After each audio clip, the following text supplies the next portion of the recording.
오늘 말씀은 누가복음 5장 12절로 26절까지의 말씀입니다. 누가복음 5장 12절로 26절까지의 말씀입니다. 하신 줄 알고 함께 읽도록 하겠습니다. 예수께서 한 동네에 계실 때에 온몸에 나병 들린 사람이 있어 예수를 보고 엎드려 구하여 이르되 주여 원하시면 나를 깨끗하게 하실 수 있나이다 하니 예수께서 손을 내밀어 그에게 대시며 이르시되 내가 원하노니 깨끗함을 받으라 하신대 나병이 곧 떠나니라.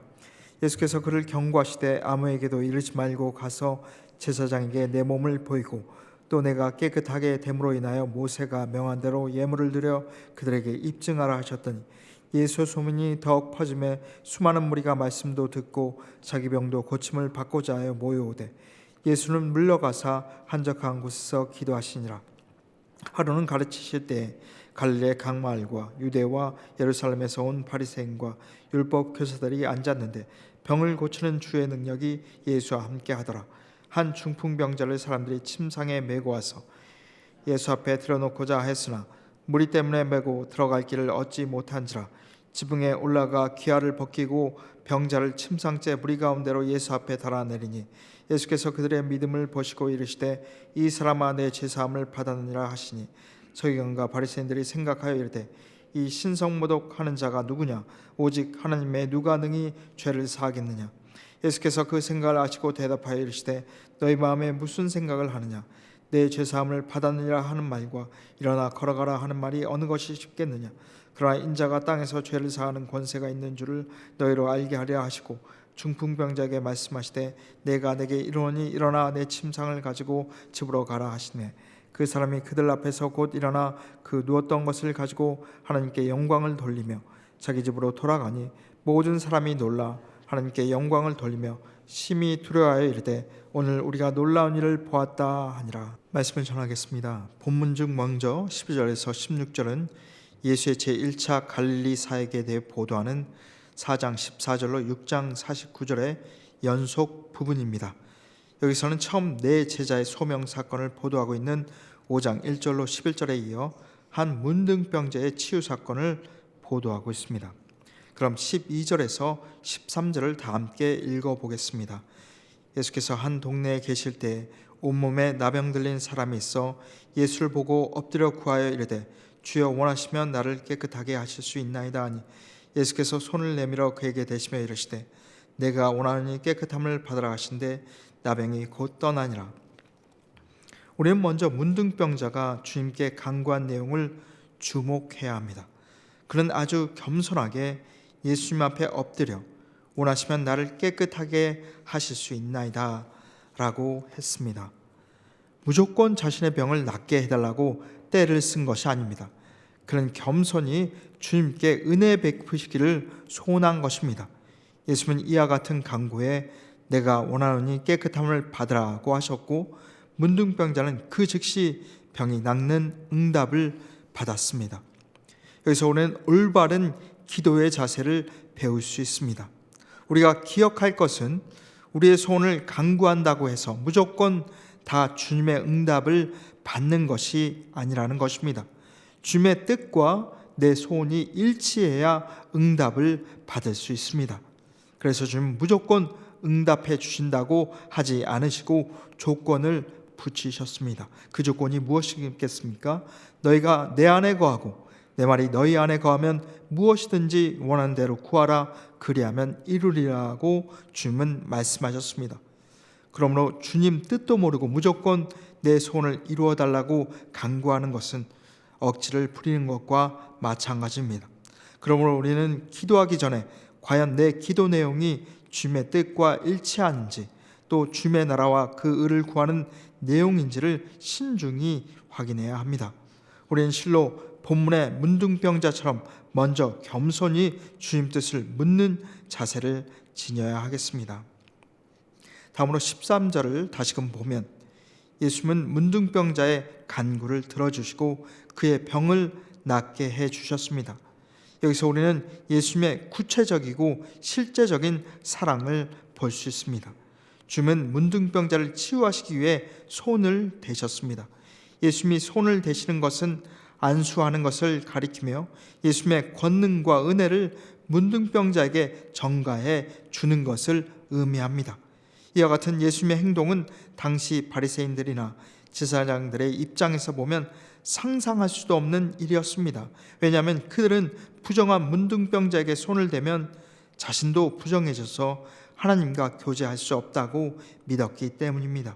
그러나 예수님은 거침없이 문둥병자의 몸에 손을 대었고 그 병을 즉시 고쳐주셨습니다.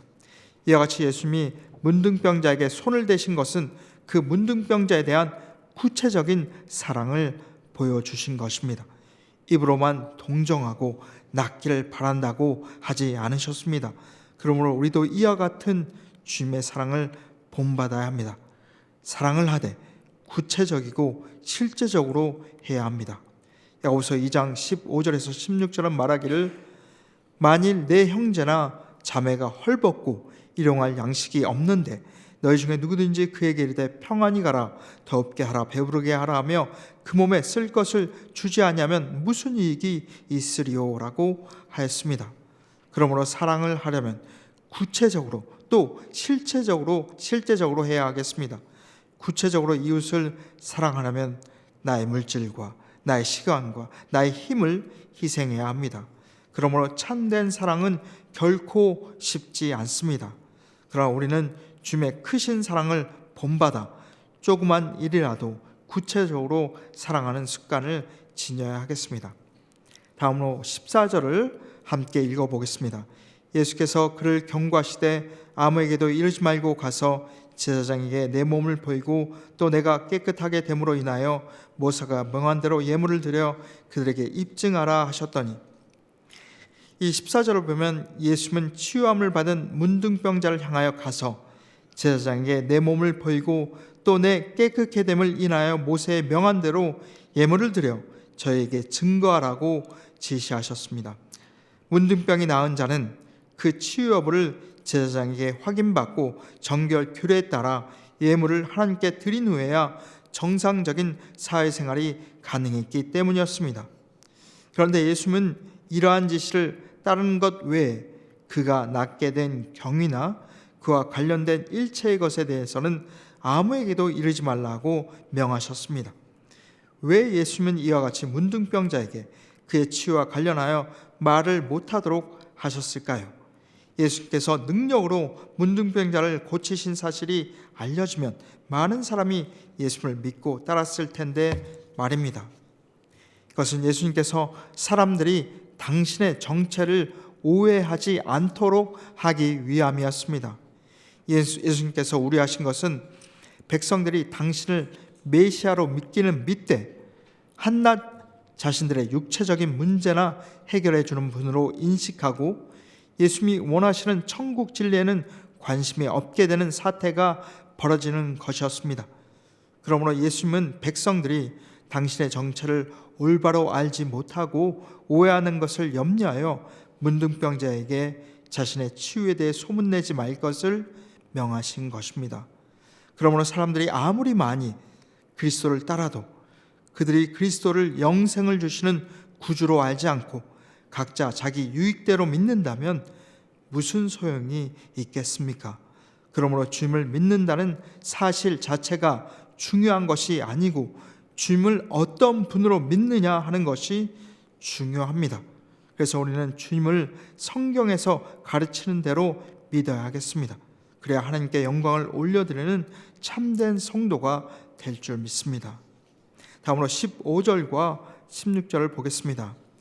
예수의 소문이 더욱 퍼짐에 수많은 무리가 말씀도 듣고 자기 병도 고침을 받고자 하여 모여오되 예수는 물러가사 한적한 곳에서 기도하시니라. 이 15절과 16절은 그리스도의 소문이 더욱 퍼진 사실과 예수님께서 한적한 곳에서 기도하신 사실에 대한 보도 내용입니다.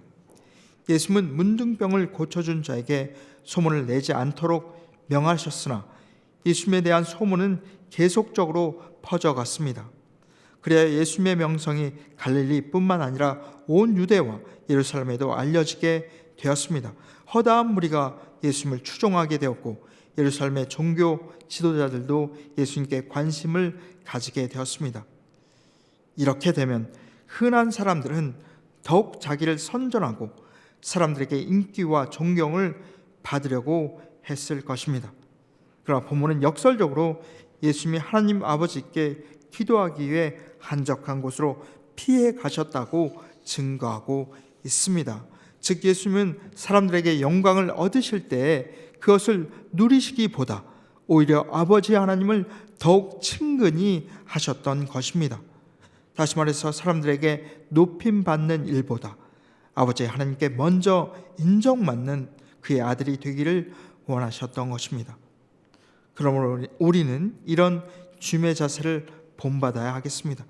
우리는 사람들의 인기와 환호보다 하나님의 세밀한 음성 듣기를 사모해야 하겠습니다.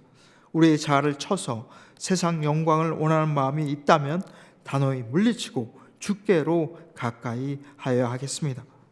다음으로 17절부터 26절까지는 한 문둥병자의 치유적 사건을 보도하고 있는 5장 12절에서 16절에 이어 중풍병자의 치유 사건을 보도하고 있습니다. 이제 18절과 19절을 보겠습니다. 한 중풍병자를 사람들이 침상에 메고 와서 예수 앞에 들어놓고자 하였으나 무리 때문에 메고 들어갈 길을 얻지 못한지라 지붕에 올라가 궤하를 벗기고 병자를 침상째 무리 가운데로 예수 앞에 달아내리니.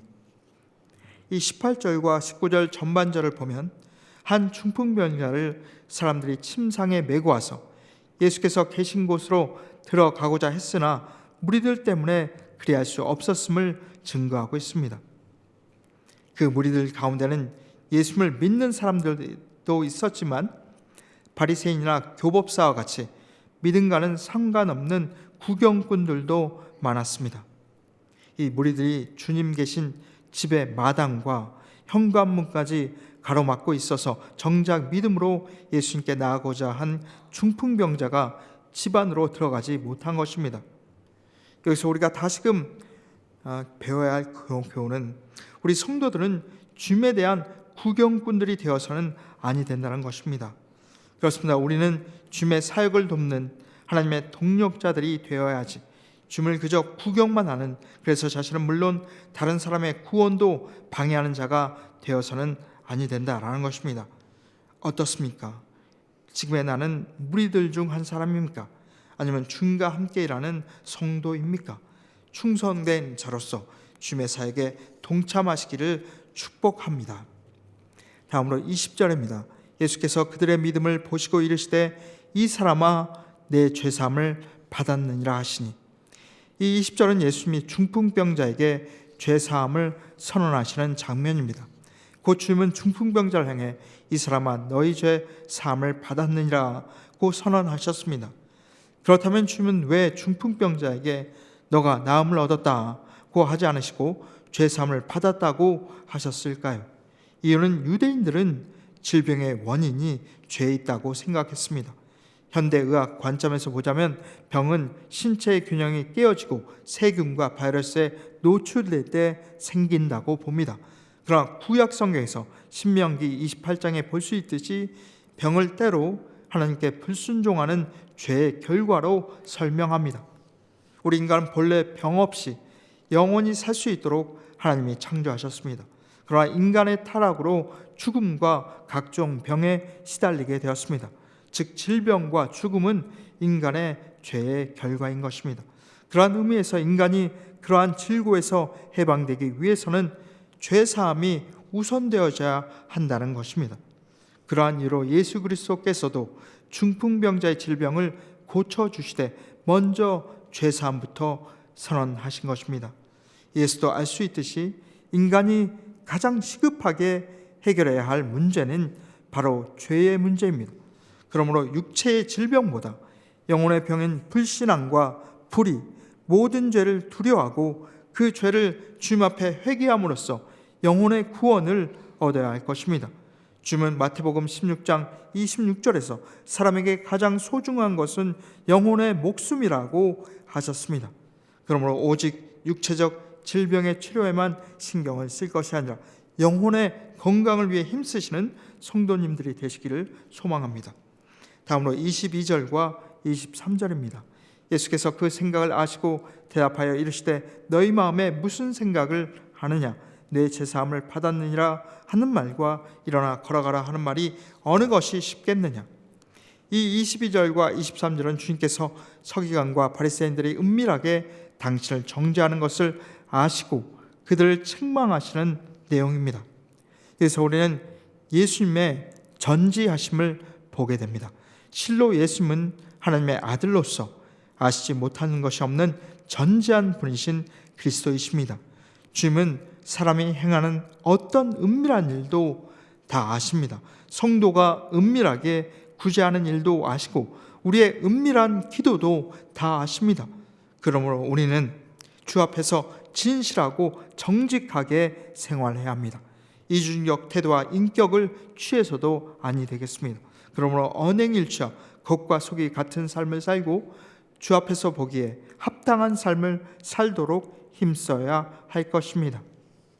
다음으로 24절과 25절입니다. 그러나 인자가 땅에서 죄를 사하는 권세가 있는 줄을 너희로 알게 하리라 하시고 중풍병자에게 말씀하시되 내가 내게 이르노니 일어나 내 침상을 가지고 집으로 가라 하시매 그 사람이 그들 앞에서 곧 일어나 그 누웠던 것을 가지고 하나님께 영광을 돌리며 자기 집으로 돌아가니.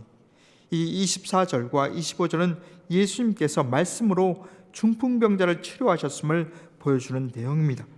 예수님은 내가 너에게 이르노니 일어나 너의 침상을 가지고 집으로 가라고 하셨으며 그 즉시 중풍병자가 건강하게 되어 자기의 침상을 들고 집으로 갔습니다. 특별히 여기서 예수님은 인자가 땅에서 죄를 사하는 권세가 있는 줄을 너희로 알게 하려고 그 권능을 보이신다고 하셨습니다.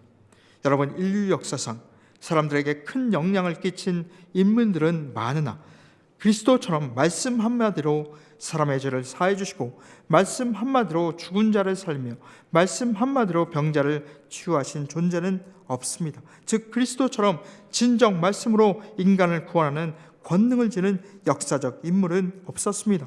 그리스도는 진정으로 땅과 하늘의 모든 권세를 지니신 영생을 주시는 유일한 구세주이십니다. 주님은 그 사실을 증거하고자 모든 병자를 치유하시고 죽은 자를 살리며 엄청난 이적들을 행하셨습니다. 그러므로 우리는 이 세상에 오직 주 예수 그리스도만을 우리에게 영원한 생명을 주시고 또 우리의 간구를 응답해 주시는 구주로 굳게 믿어야 하겠습니다. 주는 길이요 진리요 생명이며 천하 인간의 구원을 얻을 만한 이름이 주 예수님 외에는 없는 것입니다. 오직 그리스도만을 끝날까지 구주로 섬기는 신실한 성도님들이 되시기를 축복합니다.